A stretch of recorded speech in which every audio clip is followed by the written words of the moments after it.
reçoit par télémétrie, par radio, des données concernant les systèmes de bord. Et bien sûr, il ne se préparera à sauter, il n'ouvrira la porte que lorsque le sol lui confirmera que, voilà, ça y est, il vient d'ouvrir la porte, ça veut dire qu'il est exposé au vide extérieur. Il a face à lui la Terre, juste en bas, sous ses pieds. Instant historique, donc, sur BFM TV, en direct, donc, cette tentative de record du monde de Félix Baumgartner, qui, dans quelques secondes, le sas, la porte est ouverte, va s'élancer pour une chute libre de 5 minutes à plus de 1200 km/h.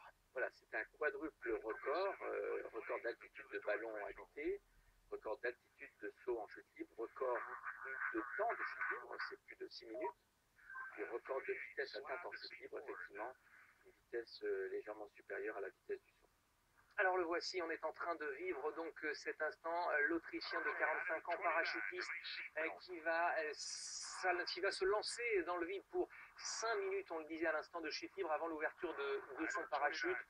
Impossible à cet instant de revenir en arrière. De toute façon, cette capsule, que devient-elle après? Alors, on peut toujours télécommander, d'ailleurs ce sera fait, la séparation de la capsule du reste du ballon.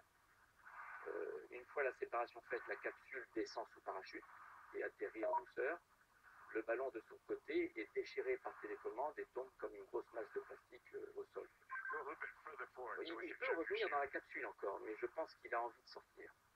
Après 5 ans, on le disait, de préparation physique, préparation mentale, préparation scientifique, Félix Baumgartner, cet Autrichien, qui a donc vérifié tous les derniers paramètres qu'il avait sur ces petits papiers, vous les voyez devant la porte de sa capsule, cette checklist dont nous parlait à l'instant Jean-François Clairvoy. Félix Baumgartner qui va donc s'élancer depuis 39 km d'altitude, très exactement, c'est inscrit en haut de votre écran pour ce nouveau record du monde. C'est une distance évidemment suffisante, largement suffisante pour atteindre ses objectifs de vitesse. Oui, tout à fait.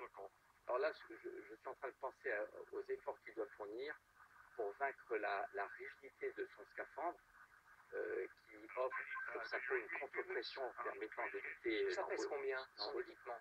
Je pense qu'il doit avoir un équipement total de l'ordre de 15 à 20 kg.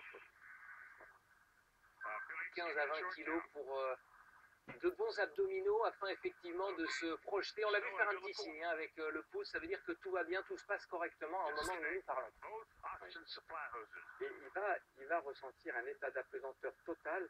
Et le dernier point de contact physique avec sa capsule va définir les conditions initiales d'un mouvement de rotation lente sur lequel il ne pourra absolument rien faire. Il n'a aucun appui extérieur et on va le voir probablement tout doucement rentrer dans une rotation et qui ne posera aucun problème évidemment, puisqu'il est quasiment dans le vide.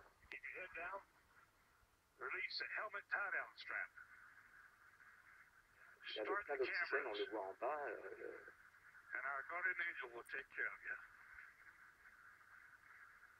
C'est vraiment une sortie dans l'espace, comparable à celle que tous mes collègues font depuis la Station Spatiale Internationale.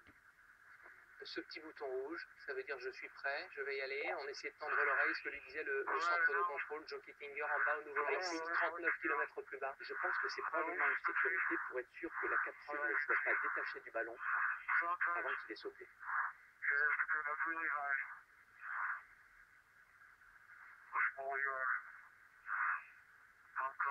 Il va réaliser un peu un fantasme que j'ai toujours eu d'astronaute, de rentrer à pied de l'espace. C'est parti, Jean-François Clairvoy. La vitesse